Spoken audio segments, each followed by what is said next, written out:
Do you know what true loneliness feels like? It's the kind of isolation where, even though you're surrounded by people, not a single voice reaches you, as if you're trapped inside a cold glass box.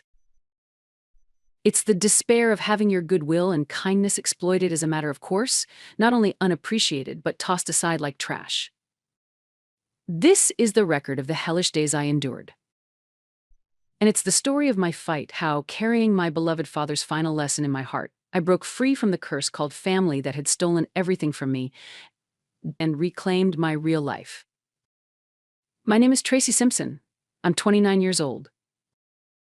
Up until 2 years ago, my life sparkled as brightly as the California sunshine in Silicon Valley. I was a software engineer at a world-renowned IT company, earning over $90,000 a year. The code I wrote was the beating heart of apps used by hundreds of millions around the world. That fact gave me endless pride and energy. I lived on the 25th floor of a modern high-rise with panoramic views of the Bay Bridge in San Francisco. I shared the place with my best friend from college, Jenny. Hey Tracy, check this out. This startup sounds cool. They're using AI to analyze wine flavors. That does sound fun, but I think I'd rather write code myself and help create the future. Jenny, a financial analyst, saw the world from a completely different perspective than I did. The time we spent together on the living room sofa at night, sipping wine and talking about our jobs and dreams, those were treasures beyond comparison. My small dream was to buy my own little condo in the Bay Area by the time I turned 30. To make that happen, I diligently put my bonuses into SP 500 index funds and steadily grew my assets. Jenny would laugh and say, "You're way too cautious." But I kept building the blueprint for my own little castle in my mind, determined to earn it by myself. As for my family back home, I thought we had a peaceful and healthy relationship, seeing each other at Thanksgiving and Christmas. I knew my father ran a small precision parts factory and that his chronic back pain had gotten worse. Sometimes I'd hear him coughing painfully on the phone or my mother sighing, "Your dad's overdoing it again." Those things sounded distant, almost like someone else's life in my faraway hometown. Back then, I truly believed that maintaining this kind of physical distance was necessary for my own mental health. That is, until the day my phone rang with Mom on the caller ID. I had no idea that the ringtone would signal the end of my bright paradise. Tracy. My mother's voice on the other end was nothing like her usual cheerful tone. It was strained and fragile, like she was walking on thin ice. "Can you come home tonight? I have something important to discuss. It's about your dad." The moment I heard her voice, I sensed something was seriously wrong. I lied and told my boss I suddenly had an urgent presentation, explained the situation, and left work early. I got on the freeway and steered my car south. In the rearview mirror, the skyscrapers of San Francisco grew smaller and smaller, while the familiar suburban scenery spread out ahead. The sunset outside the window looked ominous, almost like blood seeping from a wound. The road I'd traveled so many times as a child, filled with memories, felt like a path to the gallows that day.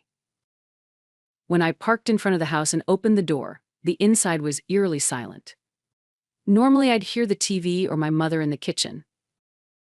Instead, my parents sat at the dining table looking pale, with an enormous stack of documents in front of them. My father, still only in his early 60s, looked like he'd aged 10 years in a few months. His once broad shoulders now seemed shrunken. My mother, stressed as always, kept gripping the tablecloth until her knuckles turned white. On the table were envelopes stamped final notice in red and factory financial reports crammed with numbers. What happened? When I sat across from them, my father cleared his throat, a heavy, weary sound, then began to speak in a thin, dry voice, barely more than a whisper. "Tracy, I'm sorry, the factory, it's done for." His voice had lost all confidence. "For years now, our main clients have switched to cheaper Chinese factories. Even if I wanted to lower costs by buying new equipment, the banks won't lend us any more money. And my back, I can't even stand at the machines to do micrometer adjustments anymore. The doctor says I have to quit entirely.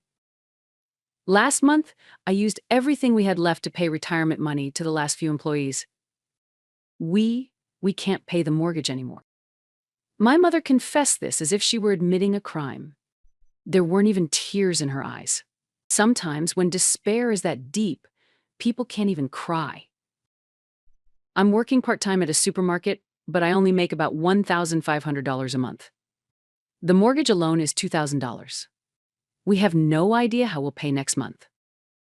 A sharp, icy pain stabbed my stomach. This house, built by my father's own hands, was full of memories. The backyard where he taught me to ride a bike. The warm kitchen where my mother always baked apple pies. All of that could be taken away foreclosed. My paradise was starting to crumble before my eyes. A few days later, my father asked me to come alone to a notary office, a dusty old building on the edge of the city center. With trembling hands, he asked me to sign the deed to transfer the house into my name. Listen, Tracy. He gripped my hand firmly. The hands that used to lift anything with ease now trembled and felt weak. I'm so sorry it's come to this, but please hear me out. Your mother has always doted on your sister Allison beyond reason. Allison is a kind girl, but she's naive. Her sense of money is, well, totally off. Your mother spoiled her and never set boundaries. That's my failure as a father. When I'm gone, there may come a time when your kindness is used against you. That's why I want this house to be put under your name. It's the last shield to protect yourself. Then, from his jacket, he took out a small, old leather trunk key and pressed it into my hand. Keep this key. The trunk itself is hidden in the back of the basement wine cellar. If, and only if, you ever feel completely cornered, if Allison takes advantage of your kindness and you feel you're at your limit, only then, open it. Until then, never open it. Promise me, Tracy. Overwhelmed by the depth of his love and the fear in his eyes, I couldn't say anything. So I made up my mind to let go of everything: my career, my freedom with friends, even my modest personal dreams. On the day I moved out of my Silicon Valley apartment, Jenny hugged me tightly. Tracy, you're never alone. Call me anytime. No matter what happens, I'm on your side. With those words in my heart, I returned to my childhood bedroom. And so began my days supporting my family, carrying the heavy secret that I had become the legal owner of the house and the mystery of a trunk I was forbidden to open. Life at home was quiet and uneventful. My company let me switch to full remote work, and almost all my income went toward the mortgage, utilities, groceries, and my father's growing medical bills. I'd get up at 5 a.m., code for 2 hours, make breakfast, care for my father, spend the day in online meetings and development, take my father to the hospital in the evening, then work again late into the night. I gradually lost touch with my Bay Area friends, and my world shrank to the size of this little house. The hands that once wrote code to change the world now spent time measuring out my father's medicine in between typing. Still, just seeing my father at peace, rocking in his favorite chair, made me happy. Tracy, don't push yourself too hard. You have your own life to live. I'm really, truly sorry. What are you talking about, Dad? I'm doing this because I want to. Keeping my promise to my father, that was my lifeline. But that brief peace didn't last long. A year after I moved back home, my father, as if his final duty was complete, quietly passed away. Live your own life. Those were the last words he left me. His death was like the sun vanishing from this house. On the day of the funeral, my sister Allison showed her face for the first time in ages.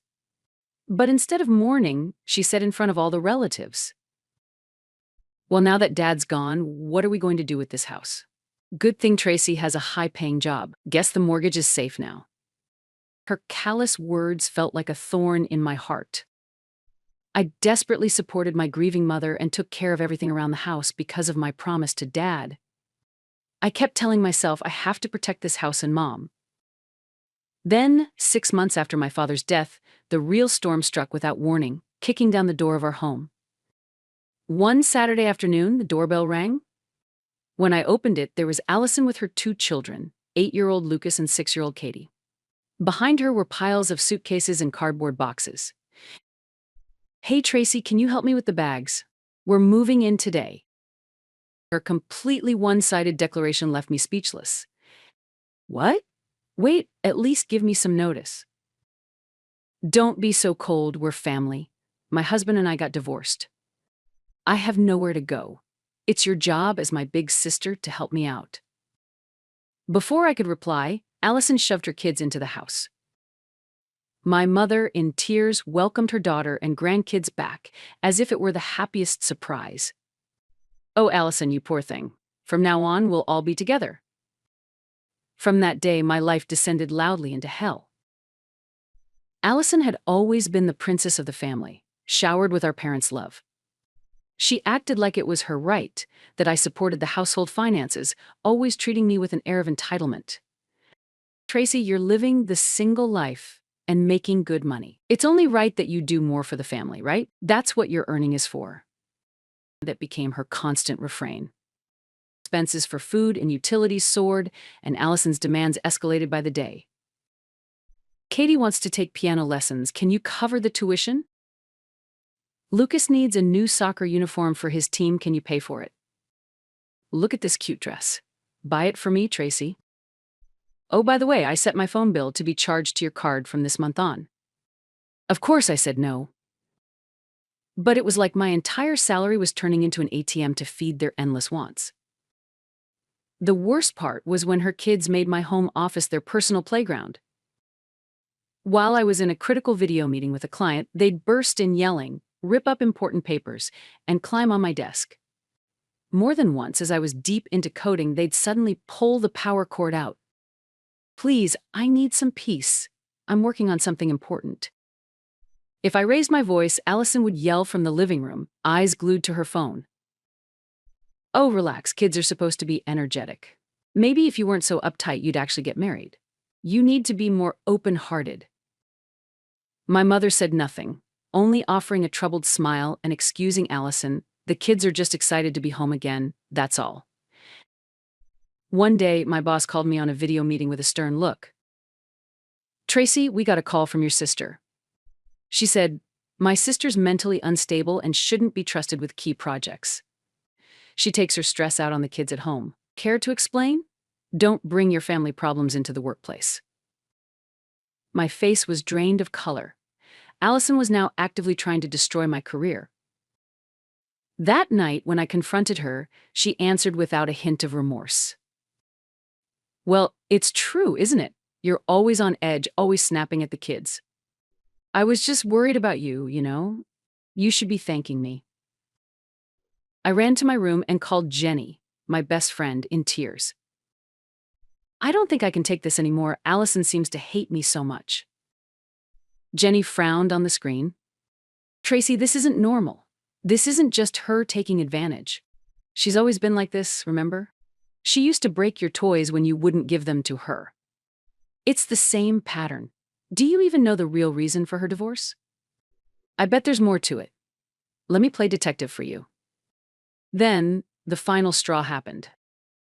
The night before the final presentation for a project I'd spent months on, as I was making last checks on my materials late into the night, the kids burst in with juice in hand.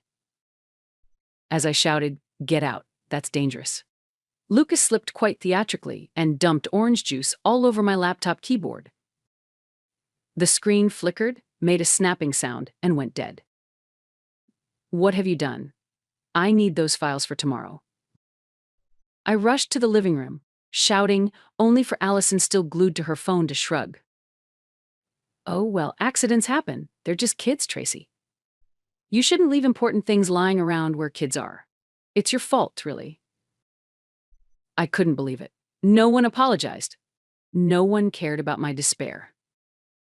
That night, I begged a coworker for help, went to his place at 3 a.m. to borrow a spare laptop, and spent the night restoring my data from the cloud. From the living room, I could hear Allison and my mother laughing at a late-night comedy show. The humiliation and loneliness etched into my heart that night left a scar that would never fully heal. In the midst of this hell, I was assigned to a 2-week business trip to London. It was a temporary but perfect escape from the suffocating house, a gift from heaven. At my hotel by the Thames, I finally got to be a professional again. I worked undisturbed in a quiet room, spent my evenings alone in old pubs with a pint of ale. Ironically, it was only thousands of miles away from my family that I was able to find any peace. During those 2 weeks, I never once called home, and no one called me either. When I returned, stepping off the plane, I felt liberated for the first time in ages. I took a taxi home. But when the cab pulled up to my driveway, I couldn't believe my eyes. On the lawn my father had always kept immaculate, there was a pile of black garbage bags, tossed aside as if they were nothing. As I got closer, I realized it wasn't trash, it was my stuff.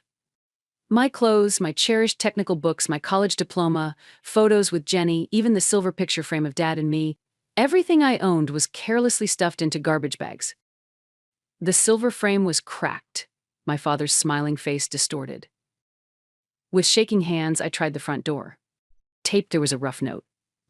Tracy, we've decided to use this house for Allison and her kids, since she's divorced and in need. You earn good money, so go rent yourself an apartment. Your things are out in the yard. Mom. My mind went blank. I felt the world crumble beneath my feet. Kindness, sacrifice, love, everything I'd given to this house was bagged up and tossed aside as worthless. The locks had been changed, too. That's when I noticed it. The trunk key my father entrusted to me, the one I always wore around my neck, was gone. I was sure I'd left it in my dresser drawer before my business trip. It was Allison. She must have stolen it. What did she think was in that trunk? I didn't cry. Instead, from deep inside me, a silent but molten rage began to rise. It wasn't sadness, it was a cold, ruthless awakening. The gentle part of me died there on that lawn, together with the cracked photo of my father. Dad, this is the moment you warned me about, isn't it? Something inside me snapped, quietly but irreversibly. From then on, it was war. To my own surprise, I was calm. I ignored the bags on the lawn, quietly walked away, and called the taxi back. Then I pulled out my phone and dialed my father's old attorney, Mr. Clark. This is Tracy Simpson, Mr. Clark. The daughter of... Ah, Tracy, is everything all right?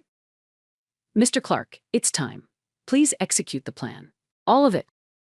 Mr. Clark replied firmly, I understand. Your father anticipated this day would come. Let's begin the counterattack. I checked into a nearby business hotel and made it my operations base.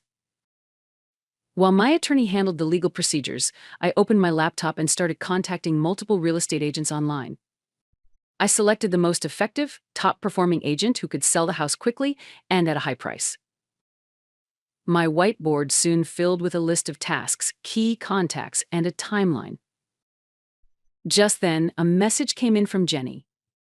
Tracy, I've uncovered something big. My detective work paid off.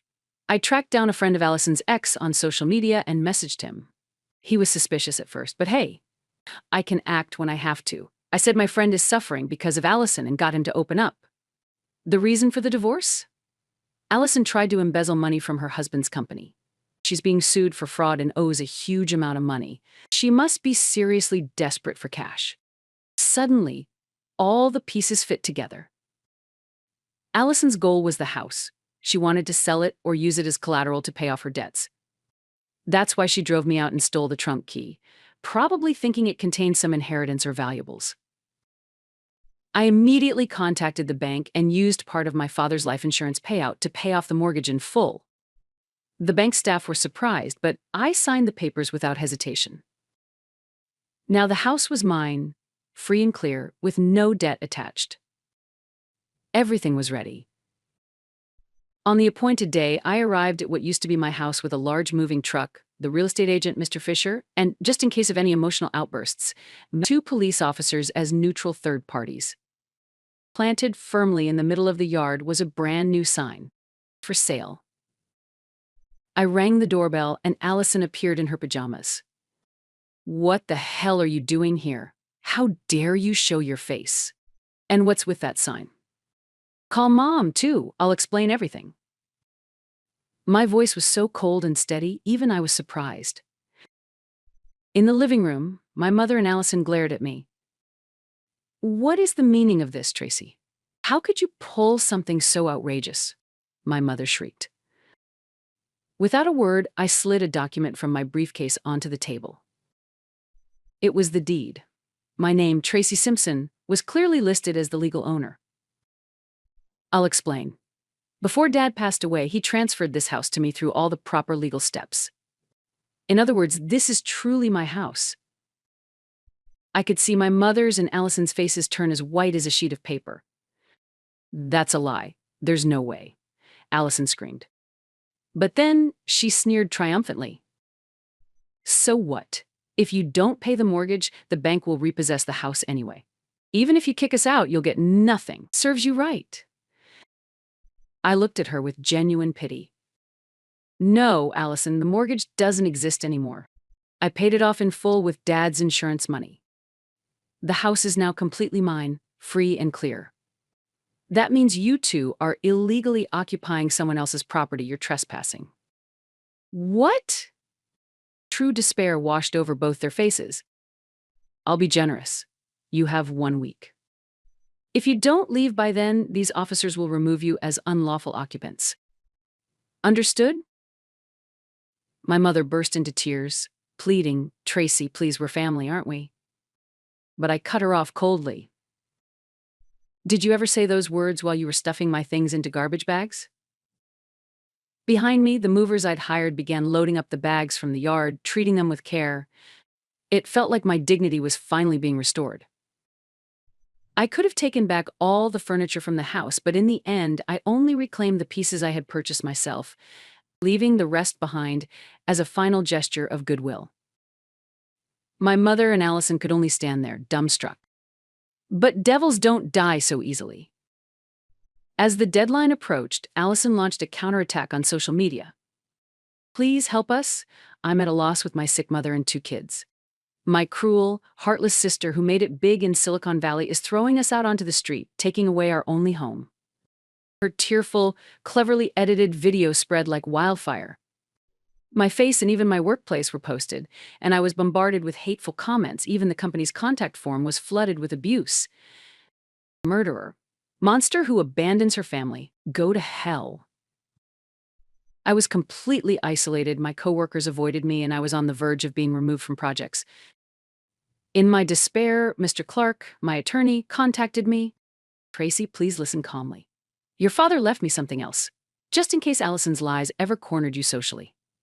Here is a duplicate trunk key and a letter. That night, with my attorney and my best friend Jenny, I slipped back into the house, which was legally mine, and went down to the musty old basement wine cellar. Just as my father said, hidden in the back was the battered leather trunk. With a spare key, I opened the rusty lock. Inside were years of my father's diaries and a single USB stick. When I plugged it into my laptop, there was just one audio file. I pressed play. Allison's hysterical voice filled the room. It was a recording of her arguing with her ex-husband on the phone. So what if I take a little from your company? It's not a crime if nobody finds out. Shut up. Once I sell that house, it'll all be fine. First, I have to get rid of my do-gooder sister. Dad's hiding something, but that'll be mine too. Jenny murmured, Wow, your dad was no ordinary guy, was he? In my father's diary, he wrote, I happened to overhear Allison on the phone with her ex-husband. How did she turn out this way? Maybe this recording will one day be a shield to protect Tracy. It's a painful task, but I'll leave it behind for her. And then his final letter to me. To my beloved Tracy. If you are reading this, it means you're fighting against Allison. I'm truly sorry for all the pain you've had to endure. I was always afraid that your kindness might someday come back to hurt you. But I believe with all my heart that you have the strength to stand on your own 2 feet and carve out your own path. This evidence is my final weapon to protect you. Use it as you need. But don't forget, true victory isn't about defeating someone else. It's about finding your own happiness. I love you, Dad. The tears wouldn't stop. The words my father wrote in ink blurred as my tears fell. He had seen through everything. Armed with the greatest weapon of all, my father's love, I steeled myself for the final battle. In that moment, my idea of revenge transformed from destruction to taking my life back. Through my lawyer, I delivered a final ultimatum to Allison.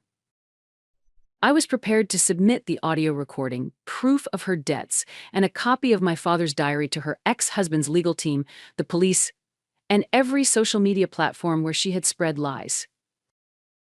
If you delete all your posts immediately, publish a public apology, and leave the house, I'll leave whether or not to file criminal fraud charges up to your own conscience. Allison finally gave in. According to my lawyer, when confronted with the evidence, she went pale and collapsed. She deleted all her posts, took her children by the hand, and left the house in silence. But the story didn't end there. With the decisive evidence anonymously provided by me, Allison's ex-husband's lawyers pressed criminal charges for attempted fraud. Once all the furniture was gone and the house stood empty, I faced my mother alone. Tracy, I was wrong. Allison was always so precious to me, and you were so responsible. I guess I took advantage of that. Please forgive me. My mother fell to her knees in tears. I spoke quietly. It's too late, Mom. Before you were Allison's mother, you were supposed to be mine too. But not once did you stand by me. When I was called a murderer on social media, what did you do? When your daughter was suffering, you chose to side with Allison's lies and pushed me even further. When my things were stuffed in garbage bags, you were the one who left me that note. I'll never forget that. She couldn't say anything. I can't forgive you, but I'm not going to spend my life hating you either. Our relationship ends here today. Goodbye. In the end, I loaded only my father's old rocking chair onto the truck and left the house of memories without once looking back. Years passed.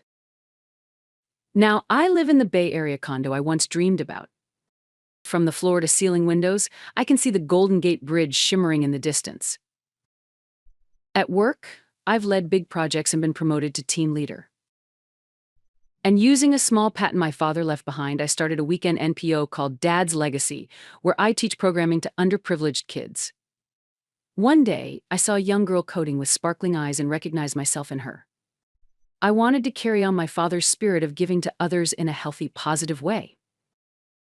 Next spring, I'll be marrying a kind architect I met at the farmer's market. When I told him my whole story, he held my hand and said, "You're a fighter. I admire you so much. From now on, let me be the one to protect you." As for Allison, she was convicted of attempted fraud and sent to prison. Her children are with their father now, and I hear they refuse to see her. My mother lives alone in a cheap apartment in the suburbs. I sent her just enough money through my lawyer to cover the basics, but I've cut off all direct contact. I imagine she's now facing her own mistakes in solitude.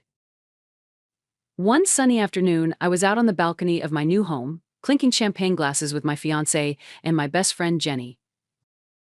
"Here's to making it through hell and back," Jenny said, hugging me tightly. In the corner of the room, my father's old rocking chair sat in the sunlight, calm and still. I placed my hand gently on the wood and whispered in my heart. What my father truly left me wasn't a house or money. It was the strength to stand tall and claim my own happiness no matter what I faced. The pain of cutting ties with my past became the rich soil for a new future to grow. Thank you, Dad. My long battle is finally over. And now my real life is just beginning.